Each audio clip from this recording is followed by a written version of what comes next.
Bismillahirrahmanirrahim. Assalamu alaikum. This is Kainat Fatma, roll number EP1770065.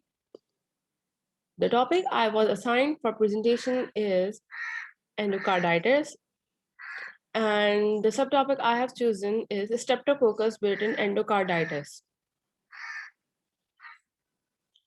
The things I have discussed in my presentation are introduction, types, causes and symptoms, treatment and management, case study, and its SOAP note. Before coming towards my subtopic, that is strep built-in endocarditis, we should know what is endocarditis. So I'll brief you about the introduction.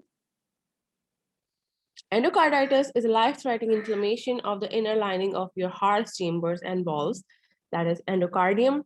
Endocarditis is usually caused by an infection, bacteria, fungi, or other germs from another part of your body, such as your mouth, spread through your bloodstream and attach to damaged areas in your heart. If it's not treated quickly, endocarditis can damage or destroy your heart valves. Treatment for endocarditis include medication and sometimes, in severe cases, surgery too.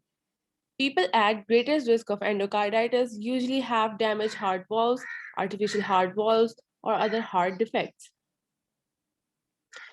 Infective endocarditis is defined as an infection of the endocardial surfaces of the heart, primarily of one or more heart valves, the mural endocardium, or a septal defect. Its intracardial effects include severe valvular insufficiency, intractable congestive heart failure, and myocardial abscesses. If an infective endocarditis is left untreated, infective endocarditis is inevitably fatal. Now, coming towards the types, there are two forms of infective endocarditis. Number one, acute infective endocarditis, and number two, subacute or chronic infective endocarditis, also known as subacute bacterial endocarditis. In acute infective endocarditis, it develops suddenly and may become life-threatening within days. And in subacute bacterial endocarditis, it develops slowly over a period of weeks to several months. Coming towards the causes and symptoms of endocarditis, endocarditis occurs when germs, usually bacteria, enter your bloodstream, travel through your heart, and attach to abnormal heart walls or damage heart tissue. Fungi or other germs also may cause endocarditis. Usually, your immune system destroys any harmful bacteria that enter your bloodstream.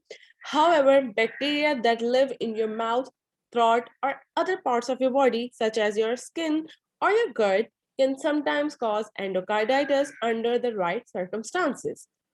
Bacteria, fungi, and other germs that cause endocarditis might enter your bloodstream through improper dental care, illegal IV drug use, catheters.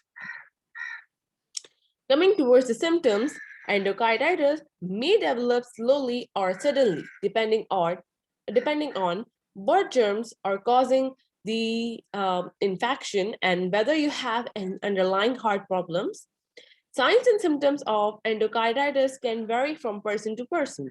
Common signs and symptoms of endocarditis include aching joints and muscles, chest pain when you breathe, fatigue, flu-like symptoms such as fever and chills, shortness of breath, night sweats, and swelling inside your mouth or on your feet, legs, or abdomen.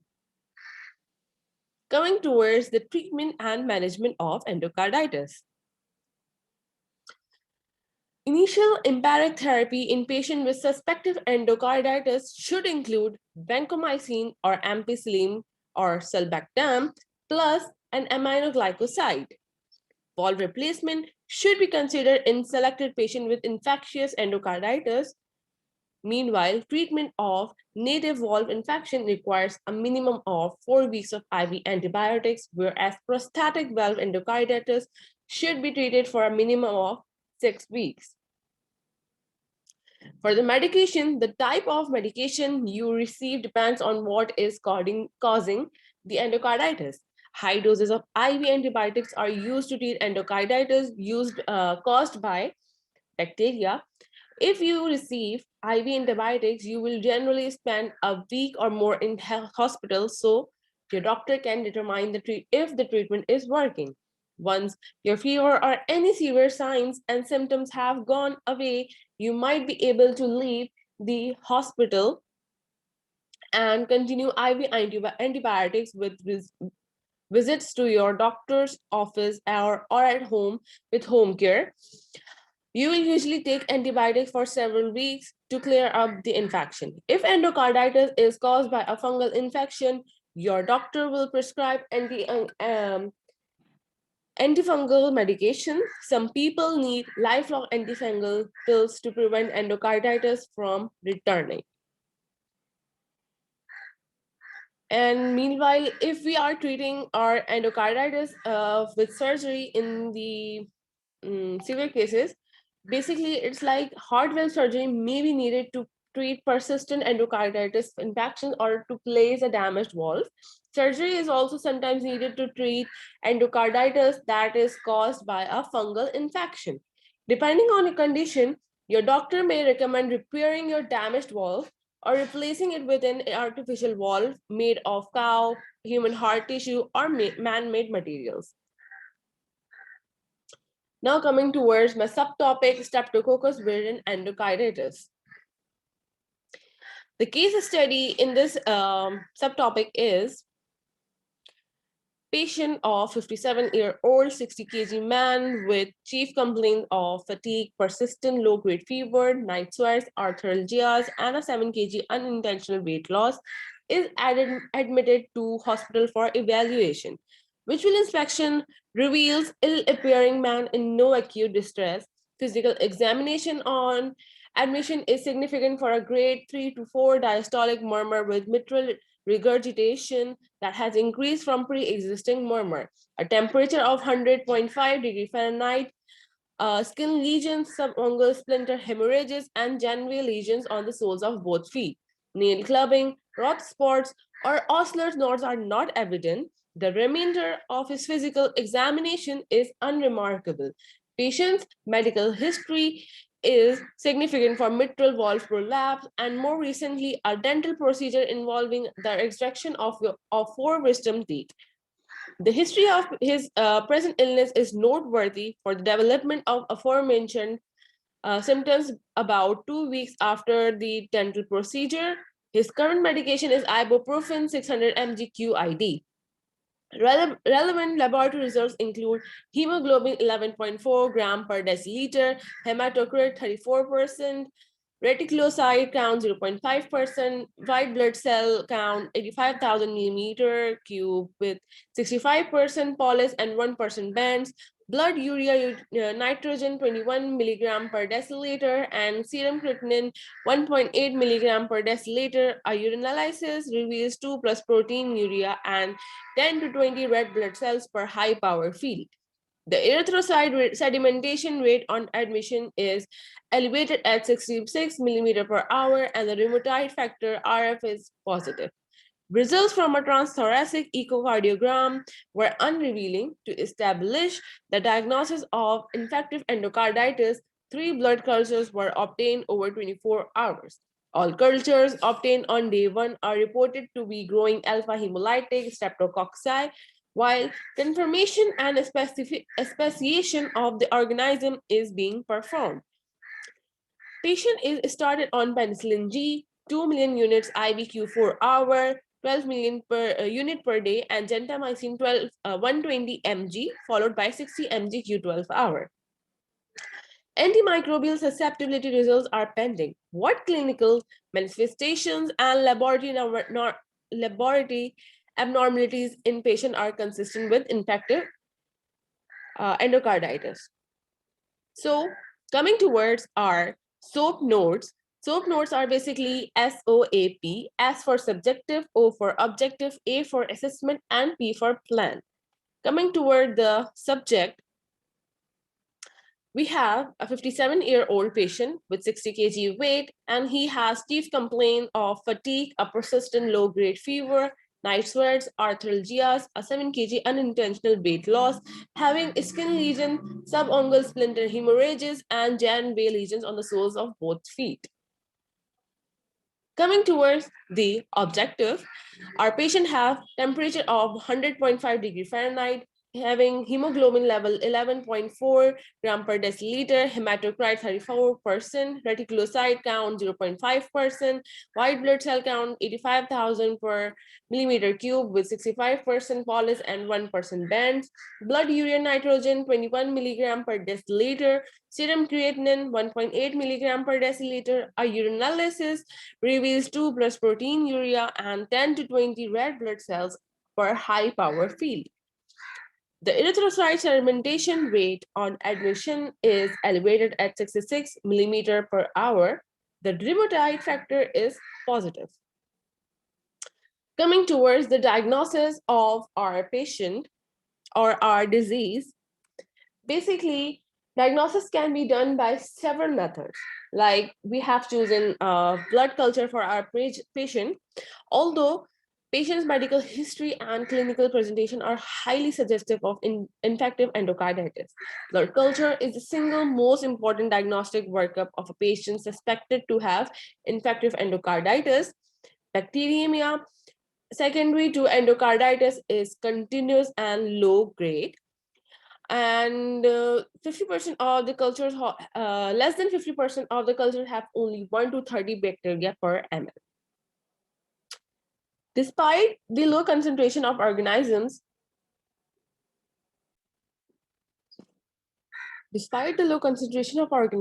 bacteremia results in at least one of the first two blood cultures being positive in 95% of cases. Administration of antibiotics within the previous 2 weeks may significantly decrease the yield.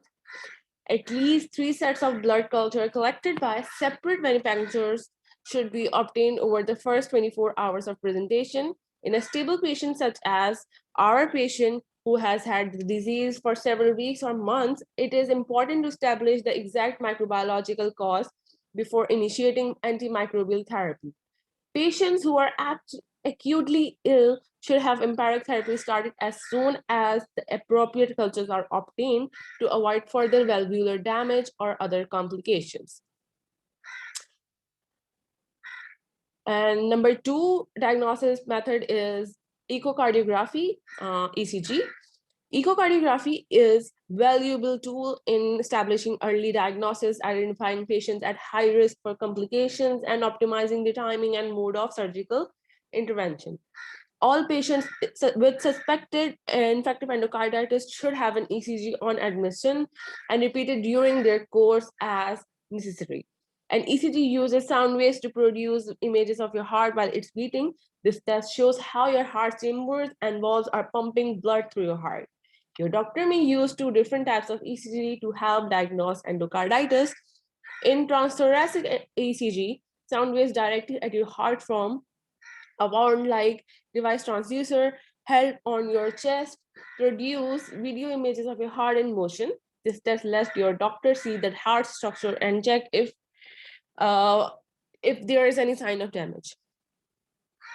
A esophageal ECG gives your doctor a closer look at your heart walls. During this test, a small transducer attached to the end of a tube is inserted down the tube leading from your mouth to stomach. This test provides much more detailed pictures of your heart than is possible with a transthoracic ECG. Now coming towards the assessment of our patient, the clinical presentation of infective endocarditis is highly variable and can involve almost any organ. Our patient appears to be pale and chronically ill and represents a typical patient with subacute diseases caused by virulent streptococci.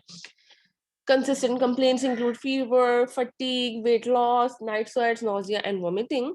The temporal relationship between patient's renal procedure and the onset of symptoms make it the most obvious cause of bacteremia and subsequent endocarditis. Although it is assumed that prophylactic antibiotics were administered before the procedure, endocarditis can develop despite apparently adequate chemoprophylaxis. Patient is noted to have an increase in his pre-existing diastolic murmur with mitral insufficiency. a finding consistent with endocarditis. Several laboratory findings are consistent with infective endocarditis in our patient. A low hemoglobin and hematocrit with normal red blood cell indices suggest anemia of chronic disease. The ESR nearly always is elevated in infective endocarditis, but this finding is non-specific and can be associated with several diseases entities. Cardiac complications occur most frequently. Congestive heart failure, the most common cause of death in infective endocarditis, is the most compelling indication for surgery. Infection-induced valvular damage is responsible for valvular insufficiency, causing heart failure. As many as two-thirds of patients with endocarditis develop congestive heart failure. Aortic valve infection is more frequently associated with CHF than that of mitral valve infection. Now, coming towards the management, antimicrobial therapy to irrigate the causative organism, high doses of parenterally administered bactericidal antibiotics generally are administered for 4 to 6 weeks. For some infections, it may be necessary to use antibiotics to achieve synergistic activity against the organism. For example, the addition of an aminoglycoside to penicillin results in more rapid and complete bactericidal effect against enterococci. Once an organism has been identified, its in vitro susceptibility pattern is determined by the minimum inhibitory concentration for various antibiotics, and the treatment of endocarditis requires antibiotics with bactericidal activity. Therefore, the serum concentration of the antibiotic must greatly exceed the MBC for the particular organism. For endocarditis caused by verdant streptococci acquired from the community, this usually is achieved without much difficulty because most isolates are sensitive to penicillin um, at a minimum inhibitory concentration of greater than 0.125 mcg per ml. Corresponding MBC are at most 1 or 2 Duke dilutions higher. The SBT test is an in vitro modification of the MBC test. The SBT is the highest dilution that kills 99% to 100% of the inoculum. The SBT test may be useful in the following situations: when endocarditis is caused by relatively resistant organisms or when established regimens are used. Now coming towards the antibiotic regimens, which are most useful for the treatment of verdant streptococci endocarditis. Patients with endocarditis caused by penicillin-sensitive strains of verdant streptococci and non-enterococcal group D streptococci be treated with any one of 3 regimens. Number 1, high-dose parenteral penicillin for 4 weeks, high-dose parenteral ceftriaxone for 4 weeks, 2 weeks of combined therapy with high-dose parenteral penicillin and an aminoglycoside. Studies have also indicated that the combined therapy with once daily dosing of ceftriaxone and an aminoglycoside for 2 weeks demonstrate comparable efficacy for selective patients. For the regimen selection, for most cases of endocarditis caused by penicillin-sensitive verdant streptococci, all 3 of the regimens which are mentioned before are equally acceptable. So basically, we will select the regimen on the basis of the advantages and disadvantages. The 2-week regimen requires the shortest hospital stay, but it has a disadvantages of possible ototoxicity and nephrotoxicity. Secondary to aminoglycoside administration. Therefore, it may be prudent to consider the use of penicillin or ceftriaxone alone for 4 weeks in older person, and those with impaired renal or vestibular function. For those with uncomplicated verdant streptococci endocarditis who can manage the technical specs of outpatient therapy, ceftriaxone monotherapy offers the convenience of single daily administration. The combined regimen consisting of penicillin and an aminoglycoside for 4 to 6 weeks can be used for patients infected with NVS or relatively penicillin-resistant strains, those with prostatic valve infections, and those with long-standing disease. Now coming towards the regimen selection for our patient, the plan is we have assumed that the verdant streptococci isolated from our patient is not resistant to penicillin, and he has no other complicating factors, any of the suggested regimen would be appropriate for our patient, assuming that. Because no compelling reason exists to use the 4-week regimens. So the 2-week penicillin aminoglycoside regimen is the most economic choice here. Although our patient has mild renal impairment, this is most likely secondary to the endocarditis and should improve once adequate antimicrobial therapy has been instituted. Our patient was begun 12 million units per day of penicillin G, which would be reasonable for his age and mild renal impairment. If nephrotoxicity were a major issue or concern here in our patient, penicillin or ceftriaxone alone for 2 weeks would be reasonable. If gentamicin is used, our patient dose should be adjusted appropriately and he should be evaluated frequently for signs of toxicity. And periodic peak and trough aminoglycoside concentration should be monitored regularly. Now coming towards the patient counseling, um, we will basically counsel our patient with 3 of the things. First, discharge instruction. And this, we will tell patient that if you have been diagnosed, uh, we will tell the patient that you have been diagnosed with the infective endocarditis. This is an infection of the lining of heart or the heart walls. It happens when bacteria and the bloodstream and go to the heart, and the bacteria can cause infection in the heart. We will guide him, we will tell him, and we will counsel him that bacteria can enter your bloodstream in a number of ways. It may happen during dental procedure, it can happen through a cut, or the bacteria can come from an infection elsewhere in the body. Your infection was treated, we will tell him that your infection was treated in hospital with strong antibiotics through an IV, and this is a very serious infection and can be life-threatening if not properly managed and cared for. Number 2, patient counseling is home care. We'll tell him to take the antibiotics until they are all gone. We will tell them to take even if they feel better. They have to treat the infection and prevent it from returning. They should not drive until healthcare providers say it's okay. They should take good care of of their teeth and mouth, brush their teeth after meals, and floss as directed. They should visit dentist every 6 months, and dental infection is a risk factor for bacterial endocarditis. So see your dentist immediately if you have a toothache or abscess. You might need to take an antibiotic before dental visits. Tell your healthcare provider about all infections you have, even the small one, because even the small one can cause endocarditis.